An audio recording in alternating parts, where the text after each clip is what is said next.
So what's happening, YouTube? Welcome to ITSJONJONTV. And on today's video, we will be reacting to making the case for Kareem Abdul Jabbar. So for those of y'all that have seen past videos of mine, you know my opinion on Kareem Abdul Jabbar. I personally think he is a top 3 player to ever play. Not enough people include him in the GOAT conversation. And if you look at his accolades, one of the greatest high school basketball players to ever play. One of the greatest college basketball players to ever play. He was a phenom at UCLA with John Wooden. He won the NBA championship with Milwaukee. He won 5 championships with the Lakers. He has, I think, 6 MVPs. This dude has the resume of a GOAT, in my opinion. And I'm not gonna waste your time. I did a couple of videos of Clayton Crowley's. I did making the case for Larry Bird, and I did making the case for Magic Johnson. I'm gonna go ahead and I'm gonna put either one of those videos. I'll put them at the top right, so you can check those out. Just my reactions of them. Of course, Clayton Crowley makes some great content. I actually make some great content myself, man. If you like videos like this, more basketball type stuff, go ahead, subscribe. But not gonna waste your time. Let's go ahead and see what Clayton Crowley's talking about, man. Let's see what he got to say about Kareem. All right, let's go. Basketball is special. The size of the court and the lack of pads or helmets give fans the most intimate experience of a team sport that exists. And because of the different styles that basketball allows for, players develop their own distinct identities and signature styles through their creativity, flair, and athleticism. And although no player succeeds alone, the scoring volume and two-way nature of the sport give individual stars a nearly unprecedented amount of control over the flow and outcome of a game. For this reason, players are constantly compared to their peers and to the legends of the past in order to answer the most hotly contested question in the sport: who's the greatest to ever do it? For many, the question is redundant. They believe in only one right answer: their answer. Others might have their own personal stance, but acknowledge one or two alternatives. But I believe that there's much more nuance to the question of greatness and more answers to it than you might think. By my count, there are 8 players in NBA history that have a substantial claim as the GOAT. It's a subjective thing though. I can't give you a definitive answer. All I can do is make the argument. So today, I'll be making the case for Kareem Abdul Jabbar as the greatest basketball player of all time.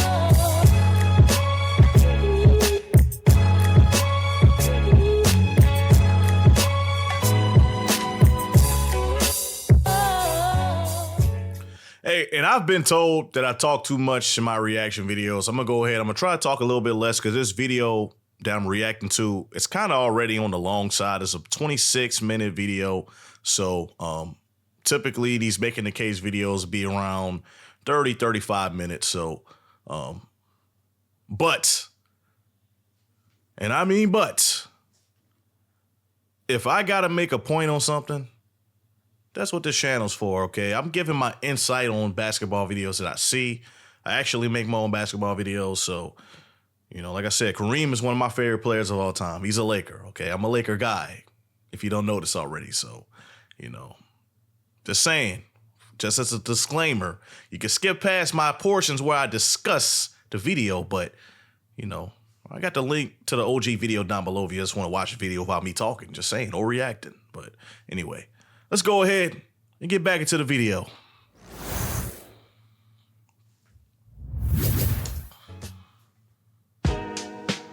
What's the case for Kareem? Well, what do you want the case to be? I mean that honestly. Everybody looks for something a little different when it comes to evaluating the greatest of all time. Are you the type of person who wants a player with enough rings for 2 hands and an overflowing trophy case? Do you look for guys with transcendent peaks who dominated their era? How about someone who could extend their career over a long period of time? Whatever it is that you want out of your GOAT, please direct your attention to Kareem Abdul Jabbar. I usually like to get a little more creative than just he did this, then he did this, then he did this. But that's how I'm going to start the Kareem case because his legacy involves a lot of things that happened away from the hardwood, and this is the easiest way to go through them. So let's begin with our superhero's origin story.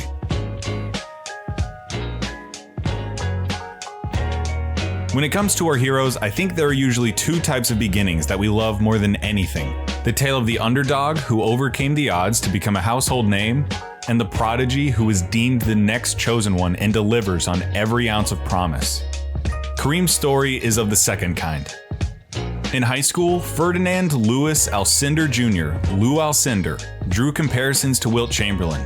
He torched the New York City high school basketball circuit and quickly became the most coveted basketball prospect in the nation. By the time he declared for college, Alcindor had lost just 6 games out of 102. His senior team was recognized as the greatest high school basketball team of the 20th century. You can imagine how ecstatic John Wooden must have been when he heard that Alcindor had declared to become a UCLA Bruin. As was the case back then, college freshmen were barred from competing on varsity teams. And so, at the beginning of the year, Alcindor and the freshmen scrimmaged against the varsity squad that had just repeated as national champions. Alcindor notched 31 points and 21 rebounds.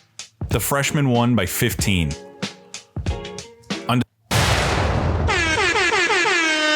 Bruh. Okay. Hey, the 60s was something else, man. All right. 1960 was something else. You had a lot of great talent entering college, but as Clayton Crowley noted, they couldn't compete because they were freshmen. Just like with Pistol Pete, I actually did a video on his accomplishments. I'll go ahead and put that at the top right. It was one of my deep dive videos, one of the better videos I've done. I think I got better in store, but this guy was the all-time leader in points in the NCAA, and that didn't even include his freshman stats. Just to put things into perspective, okay, this guy is a 3-time national champion. And he could have been a 4-time national champion. Kareem Abdul Jabbar, I'm talking about, Lou Alcindor. But he couldn't play as a freshman. That's crazy. That is absurd. And as a freshman, this guy beat the national champion squad, varsity squad. So that goes to show you where this guy Kareem Abdul Jabbar was back in the day, man. This dude instantly, as soon as he grabbed his cap and gown and walked across the stage and got his high school diploma, was already a generational talent that could have probably contributed to an NBA team right out of high school. That's crazy. That's why it's fair to, say that he drew comparisons to Wilt Chamberlain. But that's perspective. That's insane. But anyway, let's go ahead and get back into it. 21 rebounds. The freshman won by 15. On December 3rd, 1966, Alcindor began his collegiate basketball career in earnest. He scored 56 points in his first game, UCLA's single-game scoring record still to this day. On January 14th, just 12 games into the season, the Saturday Evening Post echoed a question asked 11 years prior about another of basketball's most revered figures.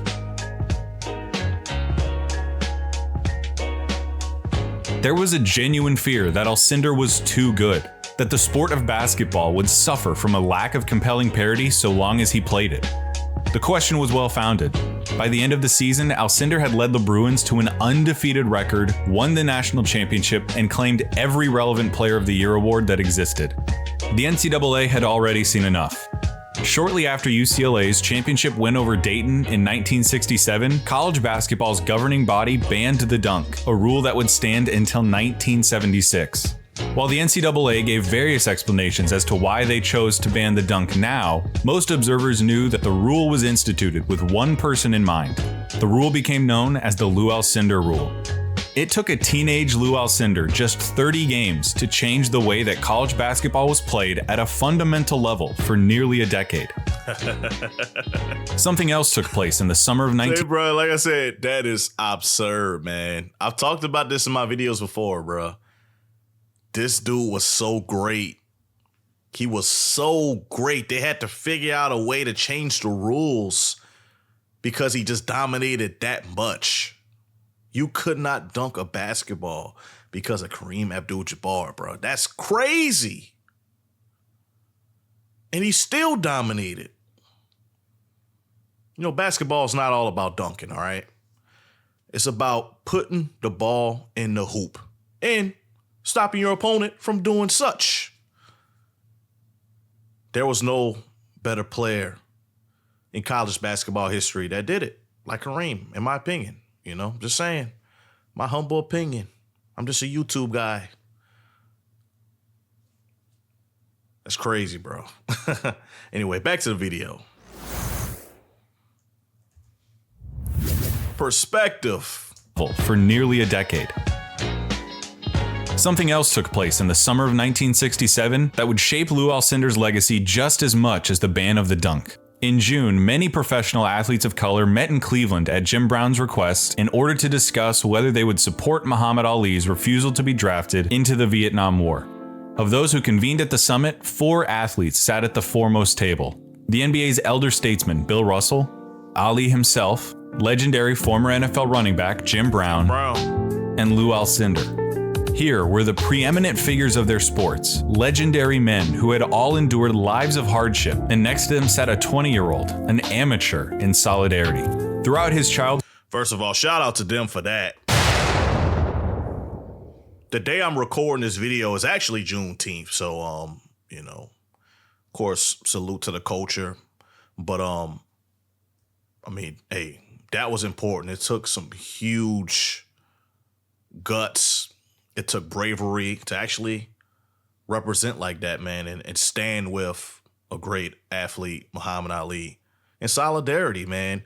And you only could do that if you're at the top of your sport. And as you see, all of those guys mentioned, you got Bill Russell, of course, Muhammad Ali, Jim Brown, you got Kareem. They were at the top. They were the pinnacle of athletes in that era, especially Bill Russell, you know what I'm saying? But that moves the needle forward. Just saying, you need that to happen. But anyway, let's get back to it. Childhood in Upper Manhattan, Alcindor had experienced prejudice not just because of his height, but because of his race. An infamous incident involving his high school coach was just one instance that had strengthened Alcindor's resolve to become a civil rights advocate. The use of the word was, you can't allow the idiots, there are idiots that ever came, can't allow those idiots sitting way up in the stands to look down and say, you're playing like a nigger. There are very few things that I regret doing in my life. That's one of them. He did not call me a nigger. I've never said that, but the word did come up in the conversation, and it had a very negative effect on me. At that summit, college basketball's brightest star signaled to the world that he was indeed more than an athlete. His virtuosity as an athlete was never in question, though, as Alcindor's junior season cemented him as the sport's most talented amateur. The team lost just one game en route to another championship and another Most Outstanding Player award for Alcindor. But Alcindor's second championship was greeted with little talk of what a fantastic talent he had proven to be, overshadowed by his attendance at a November meeting during which West Coast athletes met to discuss a potential Olympic boycott. The meeting included Tommy Smith and John Carlos, athletes who ultimately would participate in the Olympics and give us this iconic image.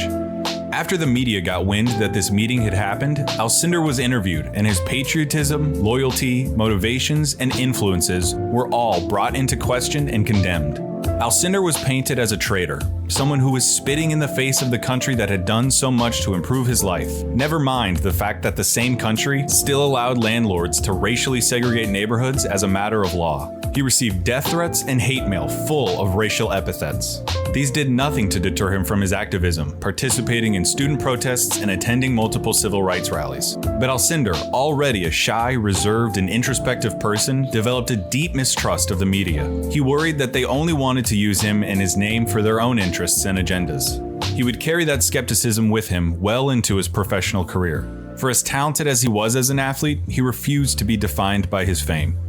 The scrutiny also did nothing to hinder his basketball mastery. Another year later, Alcindor found himself in possession of a third championship ring and another trove of accolades as college basketball's most outstanding player. In his 3 years as a varsity player for the Bruins, Alcindor won 3 national championships and was the National Player of the Year 3 times. In 90 collegiate games, he lost twice. He is the greatest college basketball player of all time, and to pretend otherwise is, to me, akin to denying the curve of the earth. A lot was said, man. A whole lot was said in that span.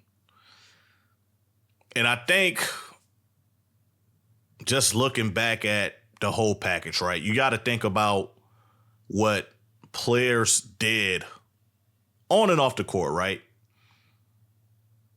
For the same reasons players like Colin Kaepernick are shunned and kind of like blackballed, Mahmoud Abdul Rauf, which I will do a video on him one day because, just his story kind of intrigues me. I'm a Louisiana guy. Personally, and Mahmoud Abdul Rauf, in my opinion, he's one of the greatest athletes to ever come out of LSU. Steph Curry before Steph Curry. And, but players like that, they actually stood on their beliefs. They had motives, to actually affect change off the court. They used their spotlights to actually bring attention to places that needed attention. And like I said earlier, it took a lot of bravery to do that. But with that being said, I think that's probably why Kareem don't get the love that he deserves, because you have some people that they kind of knock that. They're against that. Oh, you're betraying the United States, or, you're not standing with us as a country and the whole nine. I don't think it was ever about that. I think it was mostly at that time, especially at that time, things weren't equal. Segregation still existed. The way you were looked at if you were of African-American descent, it wasn't the same as it is today, even though today is still a struggle, right? But it was even worse back then. So just the fact that he was using this spotlight to kind of like bring attention to those issues, man, that should be even more reason to applaud Kareem Abdul Jabbar, in my opinion. So as far as his collegiate career goes, by far the greatest college basketball player that ever lived, in my humble opinion. But anyway, we about a third of the way through the video. Let's go ahead and get back into it.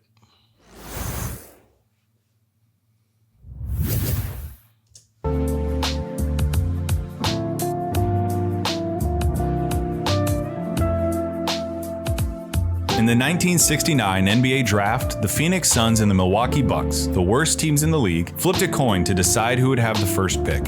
Here's a video of Phoenix's front office being told that they would be denied Lou Alcindor's basketball talents. With his 7'2" frame, Alcindor could use his size and stature against just about every center in the league, save for guys like Wilt and Nate Thurmond. He didn't have the mass of a guy like Shaq, so he played a game that was based on a surprising amount of finesse. Watching his younger years, you're struck by how fluid and maneuverable he was at his height, combined with a level of athleticism that has been lost to time. He boasted speed at his size and an incredible endurance, taking physical beatings nearly every night.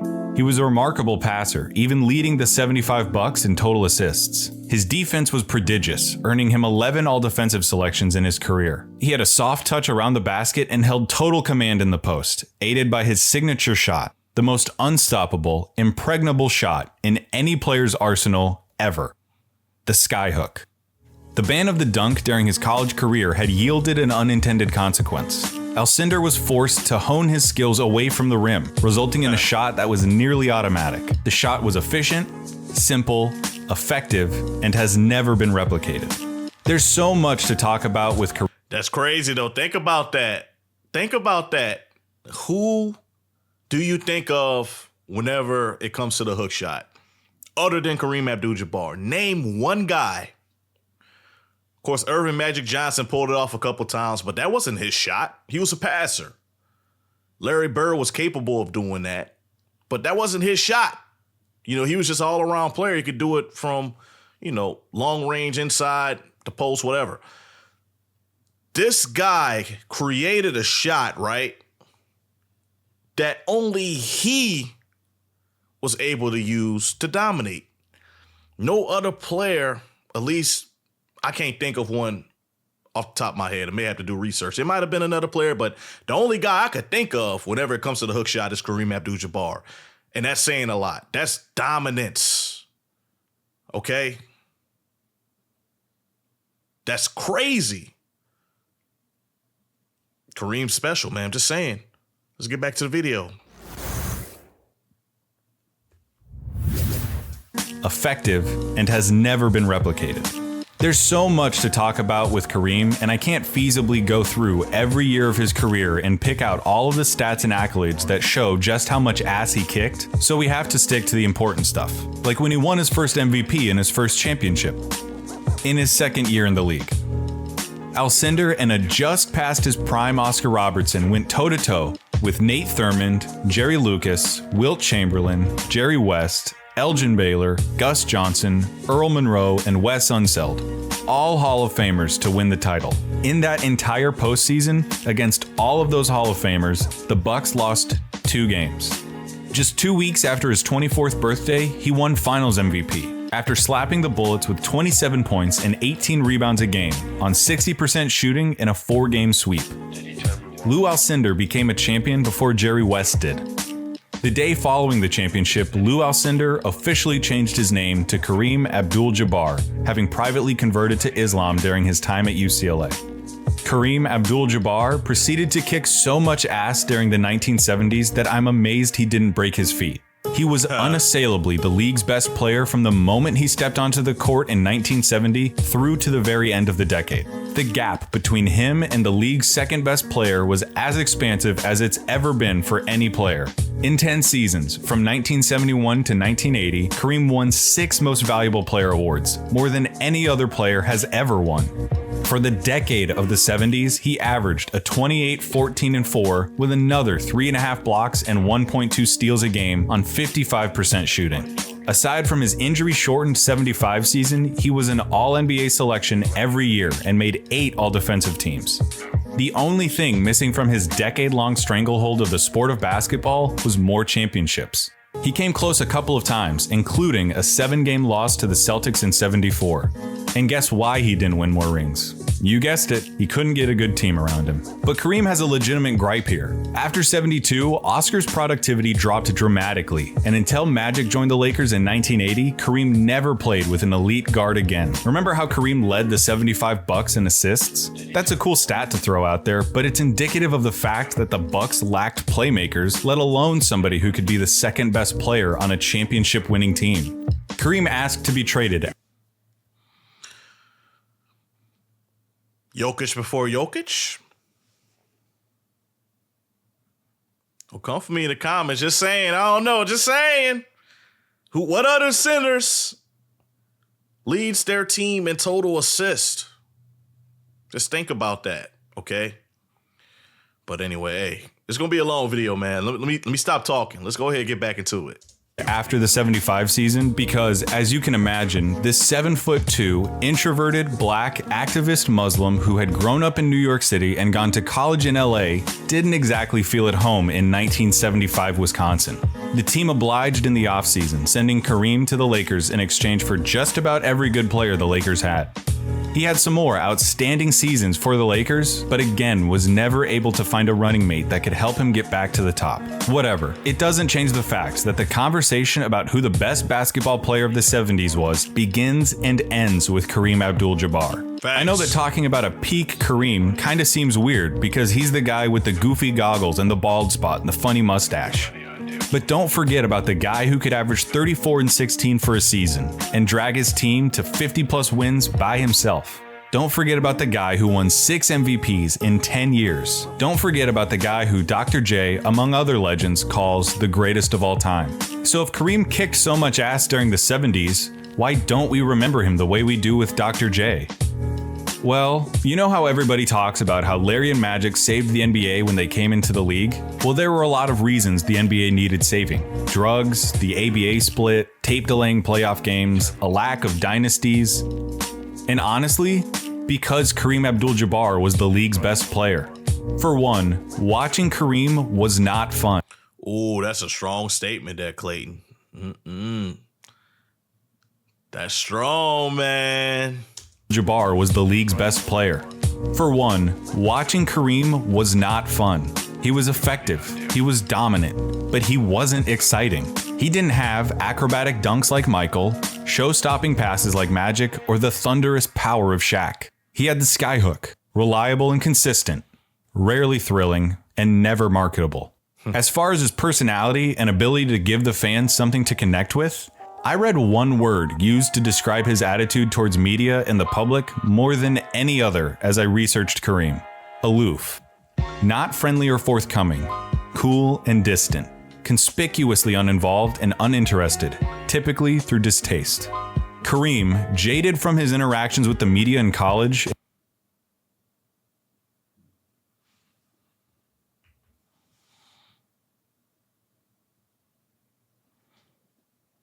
Did they just subscribe me?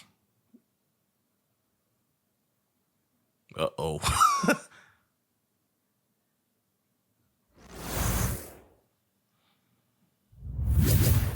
a little nervous now.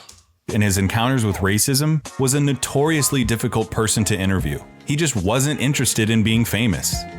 He wasn't interested in being the face of the league. He wanted to be respected, not just as a basketball player, but as a person. Any attempt by fans or the press to get to know him or get something out of him was met with suspicion. Kareem let his celebrity die willingly, even intentionally. And because he was so incomparably good, nobody could supplant him as the best player in the world, and basketball's popularity suffered. Can basketball survive Lou Alcindor? It almost didn't. Bro, that's crazy. All right, hey, he's about to get to the nitty gritty, man. About halfway through the video. Wow, that's a bold statement. The reason why the 70s were the dark ages were because Kareem was so good and they wasn't able to market the NBA because Kareem was their best player. Just to summarize what he just said, but wow. Never thought of it that way, honestly. Because if you look at the stats from that decade, the only player that had a couple of seasons that was close to Kareem was like Bob McAdoo. You know, where Kareem won an MVP or two that probably could have went to Bob McAdoo. But other than that, from start to finish, Kareem was the best. Bill Walton got an MVP, I believe, championship. They had Wes Unseld, Dave Cowens, you know, so Pistol Pete Maravich. They had some fantastic players in that era. But whenever I think of that era, without a doubt, Kareem Abdul Jabbar is the player of that decade. But he's saying that Kareem almost caused the NBA not to survive. That's perspective. And I must say, thinking about it, I can't say that I disagree with Clayton on that take, man. So anyway, wow. Let's get back to the video.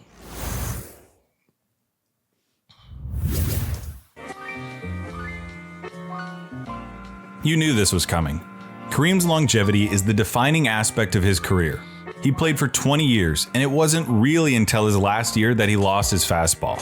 In those 20 years, he was a 19-time All-Star, made the playoffs 18 times, and made 15 All-NBA teams. He appeared in 10 finals and won 6 championships. He was so good for so long that he won playoff series against Wilt Chamberlain and against Isaiah Thomas. That longevity gave way to a set of records at Kareem's retirement that are matched only by Wilt. And as you're looking at these, contemplating how a guy could stay competitive and relevant for 20 solid years, remember the era that Kareem played in, and the fact that he spent 4 years in college playing at a championship level. Of all of these records, get a load of these 3. We already talked about his 6 MVPs, but he received plenty of MVP votes throughout the 80s, even finishing 5th in 1986 at the age of 38. He finished with the most points of any player ever. The lethal efficiency of the skyhook made it easy for Kareem to keep up a steady scoring diet, even as he got on in years. So if you love scorers, and the first thing you do when people talk about the GOAT is bring up how many points they could get, here's your guy, the all-time scorer in NBA history. And there's this, the truest sign of his extended dominance. Winning Finals MVPs 14 years apart, one at age 23 the other at age 37. The gap between those two awards spans more time than the careers of Magic, Bird, Russell, or Jordan's. In 1985, the Lakers had won 62 games and were the top seed in their conference. The Kareem Magic balancing act had gotten about as close to an equilibrium as they would get to together, helping the Lakers tear through the playoffs all the way to the finals, where they met Larry Bird and the Boston Celtics. Now at this point, the Lakers had never beaten the Celtics in the finals ever. They were 0-8, going all the way back to when the Lakers played in Minneapolis.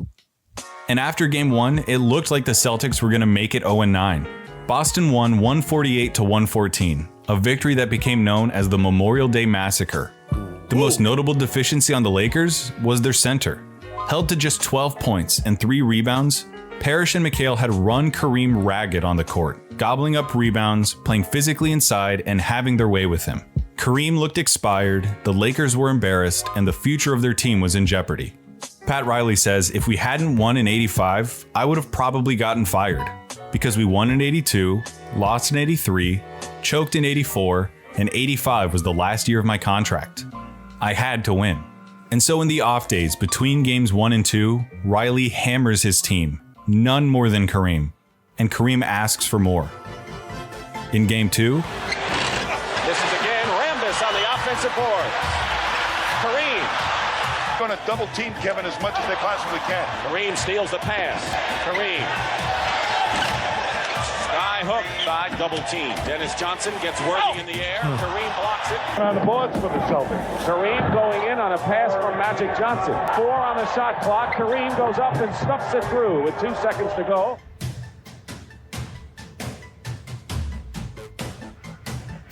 Against Kupchak, blocked by Kareem. In the backcourt, Kareem is back in the game and hits the sky hook. Kareem. 24 for Kareem. Boy, he's fighting Robert back. This series is going to be a ton of fun before it's over.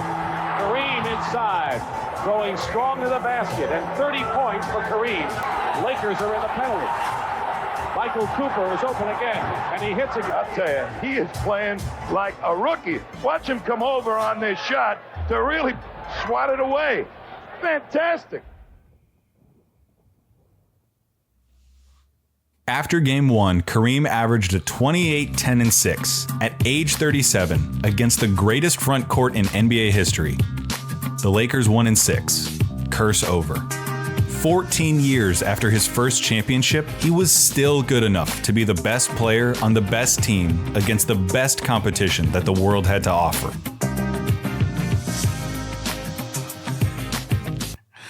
Hey, that's some domination right there. I like that.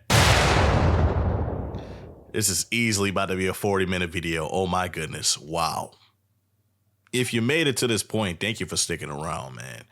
Let me know down in the comments down below, where does Kareem go on your top 5 list?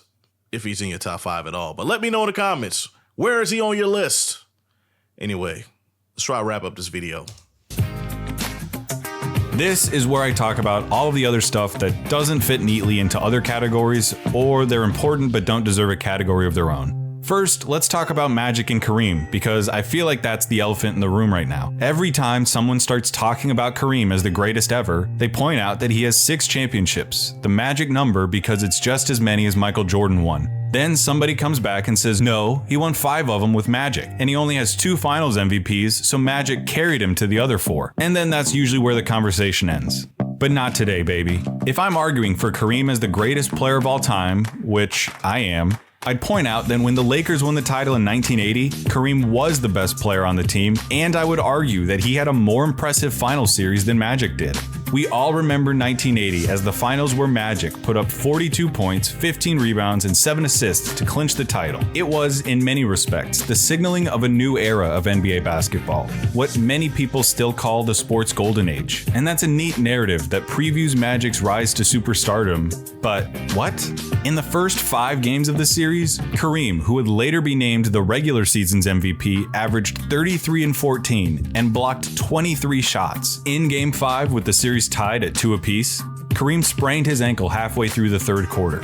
After being helped to the locker room, he hobbled back onto the court, unwilling to let this chance slip away. He proceeded to cap off a 40-point, 15-rebound performance by slamming through the game-winning dunk with just over 30 seconds left. Magic was fantastic throughout the series, and obviously 40 points? Jeez Louise.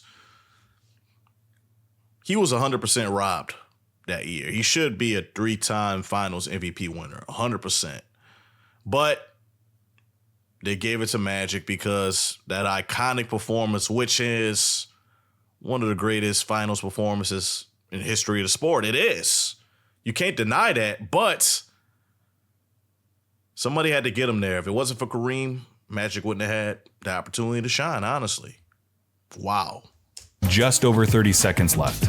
Magic was fantastic throughout the series and obviously had the big game to win it all, but Kareem was the one who put them in position to win the series in the first place. So why didn't he win it? Gee, I don't know. Who do you think the media wanted to give the award to more? The sullen, quiet center who had just spent the last decade giving them the finger every time they asked a question? Or the charismatic, flashy rookie with the ear-to-ear smile who clinched the series on the road? In '82, Magic started putting up eye-popping stats on the offensive end and had an outstanding final series, but he had yet to take the torch from Kareem. Following an argument with then head coach Paul Westphal, Magic had asked for a trade earlier that season. Lakers owner Jerry Buss instead fired Westphal and replaced him with Pat Riley. Magic's reputation in the locker room and in the public eye suffered. Plus, Norm Nixon was still playing long stretches of games at point guard, leaving Magic without a definitive claim as the team's alpha dog. We already talked about the 1985 series, and then in 1987 and '88, yeah, Magic was easily the best player on the team. And the Kareem Abdul Jabbar, that was 39 and 40 respectively, was either the second or third best player on those championship teams. Doesn't it count for something that he was still a go-to guy for championship teams as he was pushing 40? Alright, maybe this one can be like a little mini section. Ready? Whenever we think of guys who were clutch, we always think of perimeter guys. Reggie, Ray, Jordan, Kobe, LeBron, Durant, Bird, and so on. So, does that mean there's no such thing as a clutch center? Heck no, you dum-dum. If you need 2 points in crunch time, what would you trust more than the most awesome weapon of basketball certainty ever created? Plus, if you're afraid that Kareem might get fouled and miss the free throws, he was a 72% shooter from the line during his career and topped out around 78%. He wasn't a sure bet, but in big-time situations, Kareem had a knack for him. Is it really crazy to think of Kareem as being clutch? Here, I'll show you. 1979, Magic's first NBA game. The Lakers trailed the Clippers by 1 at the end of regulation. Sends it to Kareem.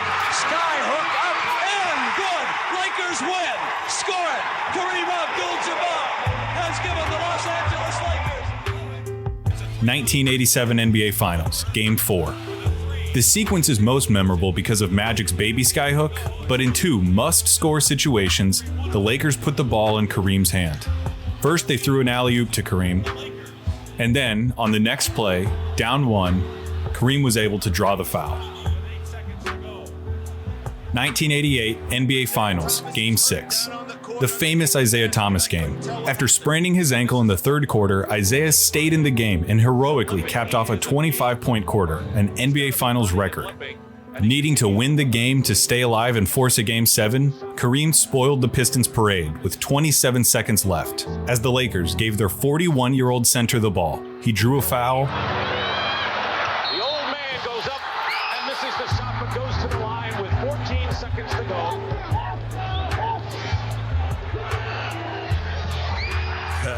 Made both free throws, and the Lakers won the game. 1974 NBA Finals, Game 6 against the Celtics. Down 3-2, the game is in double overtime, and the Bucks are down 1 with 7 seconds left. Their season hangs on the next possession. Who else would they go to? 7 seconds. Kareem with a big pressure shot. Nothing but net again. Boom. I ain't gonna lie, that was a tough shot. We gotta run that back. That was tough. 7 seconds. Kareem with a big pressure shot. Nothing but net again. Boom. a clutch center. The NBA has seen its fair share of media-savvy athletes like Magic and LeBron and Michael. There has never been, and there will never be, a 10-hour documentary on Kareem Abdul Jabbar. Michael Jordan was an infinitely more entertaining player to watch and a more interesting person for the media to interview. But does the fact that Michael Jordan was more exciting or popular mean that he was a better player? Not necessarily. Think of it this way. If you needed to cut an apple, and you saw a guy with a samurai sword throw the apple in the air, do some crazy slashes at the speed of light, and saw the apple come down cut into pieces, you'd be impressed, right? You'd take a picture of it, you'd remember it, you'd probably tell your friends about it. But is that guy and his samurai sword any better at slicing an apple than one of those steel things you keep in your kitchen drawer at home? Nope. I mean, is it exciting? Not really. Are you gonna tell your friends about it? Probably not. But when it comes to cutting apples, doesn't it get the job done just as well? He was clutch, had the most unstoppable move in NBA history, won 6 championships, 6 MVPs, had 20 years of excellence, and a peak that ranks among the highest ever. Oh, and he's also the most accomplished college basketball player ever. Kareem Abdul Jabbar enjoyed the greatest career of any player. He succeeded at every level of the sport to a greater degree than anyone else, and with a level of attention and scrutiny that has few equals in American basketball history. He's the greatest of all time. Just pick a case. Hey there, sports fans. Thank you. Shout out to Clayton Crowley. Another fantastic video by the great Clayton Crowley, Making the Case series, man. And can't get enough of these, man. Honestly, still got a couple more to go. I think I might get into the Wilt Chamberlain one next. It's only right. This video is on the long end, around 42 minutes right now. So not gonna talk a lot. I just got more stuff in the works. I actually want to do my own personal deep dives. Be on the lookout for that. Let me know if you want me to keep reacting to these Making the Case videos. Like I said, I got a couple more left. Y'all didn't really show love on the Magic Johnson video. A little disappointed on that, but hey, on to the next one. Check out one of these other videos. Love you. Peace.